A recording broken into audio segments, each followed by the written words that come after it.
नमस्कार दोस्तों, मैं राहुल तोमस स्वागत करता हूं आपके अपने चैनल में। आज हम इस वीडियो में बात करेंगे कि अगर आप एक सीए बनना चाहते हैं इंडिया के अंदर, तो आपकी जर्नी किस तरीके से स्टार्ट हो सकती है। अगर आप 12th के बाद सीए बनना चाहते हैं, ग्रेजुएशन करने के बाद सीए बनना चाहते हैं, दोनों ही तरीके हम इसमें डिस्कस करेंगे। तो मेक श्योर करना वीडियो को शुरू से लेकर एंड तक ज़रूर देखें, ताकि सारे डाउट्स आपके क्लियर हो जाए सीए बनने को लेकर। ठीक है, सबसे पहली स्लाइड पर चलते हैं। सबसे पहले तो सीए होता कौन है। सीए एक्सपर्ट होता है अकाउंटिंग में, ऑडिट में, टैक्स में और फाइनेंस में, जिसको आईसीएआई के द्वारा लाइसेंस दिया जाता है, जो कि कंपनीज में काम करता है या खुद भी अपनी फर्म वगैरह चलाता है। ठीक है, अब हम आगे चलते हैं। मान लीजिए एग्जाम्पल के लिए यहाँ पे मैं समझाऊंगा, आपके पापा का बिजनेस है एग्जाम्पल के लिए, या किसी की भी कंपनी है, बट एग्जाम्पल के लिए आपके पापा का बिजनेस है। अब कितनी सेल हुई, कितना प्रॉफिट हुआ, कितना लॉस हुआ, कितना सरकार को टैक्स दिया, कितना जीएसटी भरना है, कितना इनकम टैक्स जाना है, और जो कंपनी में जितना प्रॉफिट हो रहा है वो हमारे पास अकाउंट में शो हो रहा है नहीं हो रहा है, कोई घपलेबाजी तो नहीं है, कहीं अमाउंट मिसमैच तो नहीं हो रहा है। मतलब ये सारी चीज़ें, फाइनेंस रिलेटेड चीज़ें कंपनी में ये सारी मैनेज करना, अकाउंटिंग, ऑडिट, टैक्स, फाइनेंस वगैरह, ये सारा काम होता है सीए का। ठीक है, अब हम चलते हैं नेक्स्ट स्लाइड पर। यहाँ पे आखिर आपको सीए क्यों बनना चाहिए।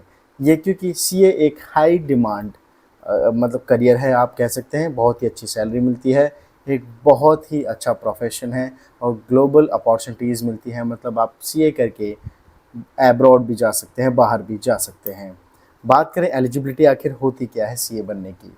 अगर आपने 12th पास कर रखी है किसी भी स्ट्रीम से, डजेंट मैटर कि आपने कॉमर्स से ही 12th पास की हो, अगर आपने आर्ट्स से या साइंस से कर रखी है तो भी आप एक सीए बन सकते हैं।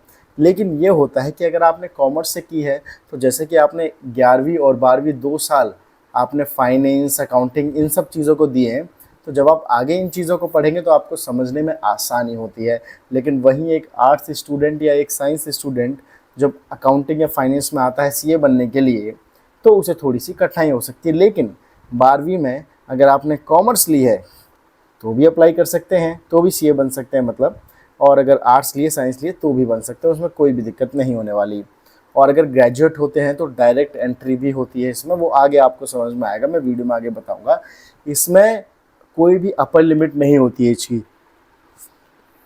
कि मतलब आप 25 साल के हो गए, 30 साल के हो गए, 35 साल के हो गए, 40 साल के हो गए, कितनी भी आपकी एज हो, आप इसमें अप्लाई कर सकते हैं। ठीक है, एलिजिबिलिटी के बारे में बात कर ली।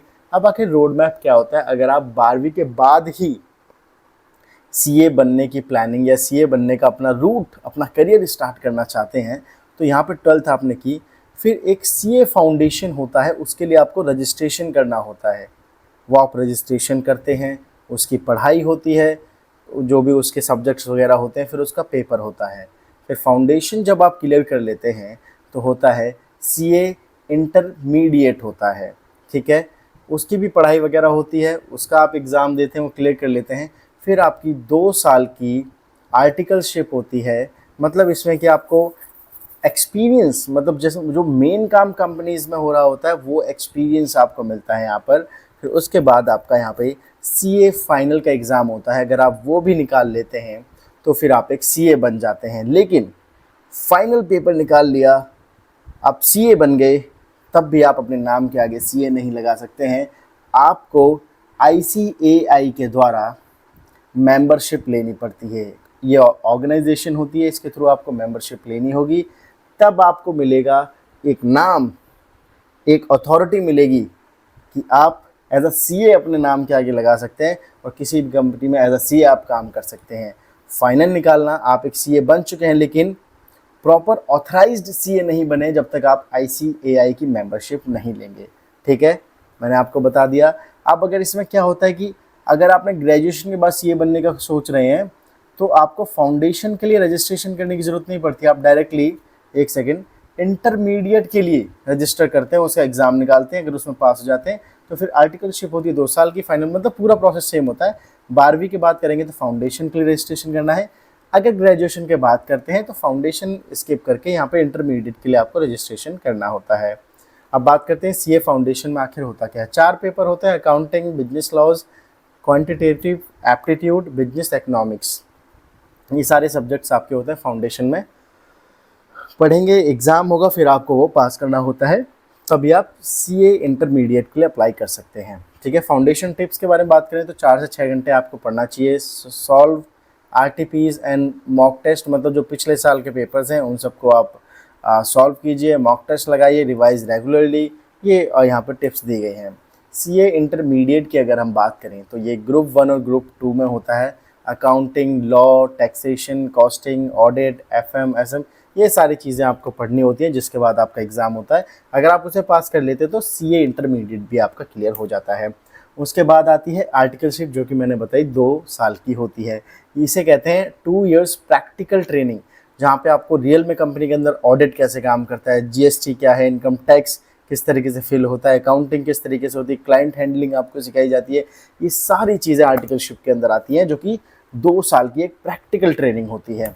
उसके बाद बात करें जो सीए फाइनल का एग्ज़ाम होता है, उसमें advanced FR, AFM, audit, direct tax, indirect tax, IBS plus elective, ये सारी चीज़ें आप पढ़ते हैं और एग्ज़ाम देते हैं। और अगर आप सीए फाइनल का एग्ज़ाम भी क्रैक कर लेते हैं तो आप एक सीए बन जाते हैं। लेकिन उससे के बाद क्या होता है कि आपको आईसीएआई की मेंबरशिप लेनी होती है, तो आप एक ऑथराइज सीए बन जाते हैं। ठीक है, और यहाँ पे ये रूट आफ्टर ग्रेजुएशन, जो कि मैंने ऑलरेडी आपको बताया था, eligible graduates can skip foundation through direct entry subject to ICAI rules.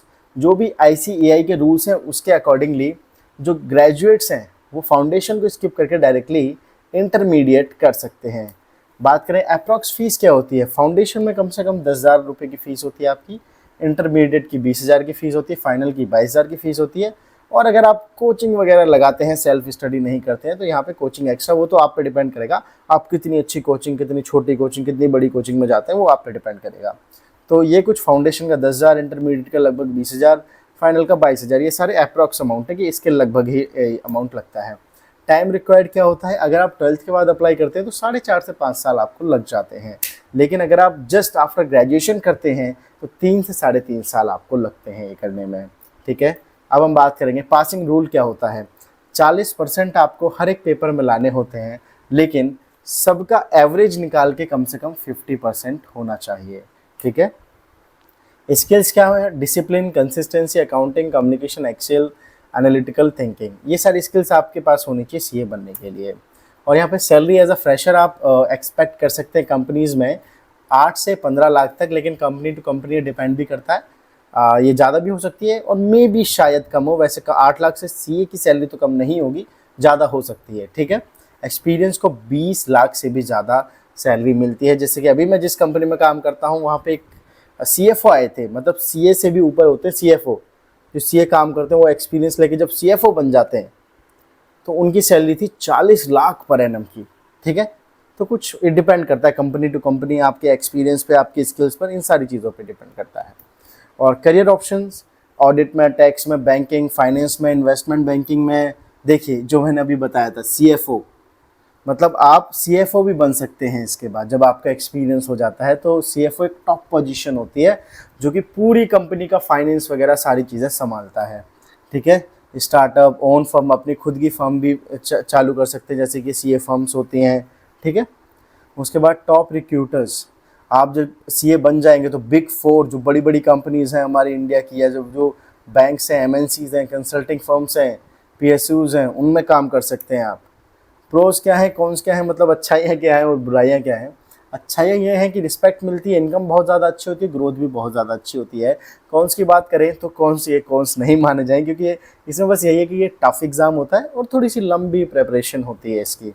ठीक है, फाइनल एडवाइस यही रहेगी कि कंसिस्टेंट रहिए और अपनी जर्नी किसी के भी साथ कंपेयर ना करें और focus on clearing 1 level at a time.